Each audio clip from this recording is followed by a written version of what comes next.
ધોરાજી વીરપુરની સરકારી હોસ્પિટલોમાં Samantbhai બાંભવાની surprise visit Rajkot જિલ્લા પંચાયતના ઉપાધ્યક્ષ શ્રી સામંતભાઈ બાંભવાએ ધોરાજી તાલુકાના મોટી મારડ ગામે આવેલી રેફરલ હોસ્પિટલ તથા સામૂહિક આરોગ્ય કેન્દ્રની તેમજ ધોરાજી અને વીરપુરની સરકારી હોસ્પિટલની સરપ્રાઇઝ વિઝિટ કરી હતી। આ મુલાકાત દરમિયાન હોસ્પિટલના વિવિધ વિભાગો, તબીબી સ્ટાફ, દર્દીઓને આપવામાં આવતી સેવાઓ, દવાઓના સ્ટોક તેમજ હોસ્પિટલની સ્વચ્છતાનું સ્થળ પર નિરીક્ષણ કરવામાં આવ્યું હતું। અહેવાલ જતીન પરમાર। અચાનકમાં એવું છે કે આજે અમારે તિરંગા યાત્રા મોટી પાનેલી હતી અને ત્યાંથી મને એક બે જણાનો ફોન આવ્યો કે તમે અમારા વીરપુર આરોગ્ય કેન્દ્રની મુલાકાત લ્યો। આમ તો આની પહેલાં એકવાર મુલાકાત લઈ ગયો છે।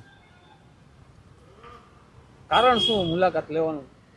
અહીંયા સ્થાનિક લોકોના અવારનવાર પ્રશ્ન આવ્યા છે કે અહીંયા ડૉક્ટર હાજર ન હોય, નર્સિંગ સ્ટાફ હાજર ન હોય, જવાબ વ્યવસ્થિત દેતા નથી। આજે વિઝિટ કરીને તમને શું જાણવા મળ્યું? સાચી વાત છે, ખરેખર આક્ષેપો થાય છે કે ખરેખર ડૉક્ટર કે કોઈ સ્ટાફ હાજર નથી રહેતો, શું લાગ્યું? આજે વિઝિટ કરતાં એવું થોડીક ખામીઓ દેખાણી છે, તે અમે ઉચ્ચ કક્ષાએ રજૂઆત કરશું અને એનું ફોલોઅપ લેશું।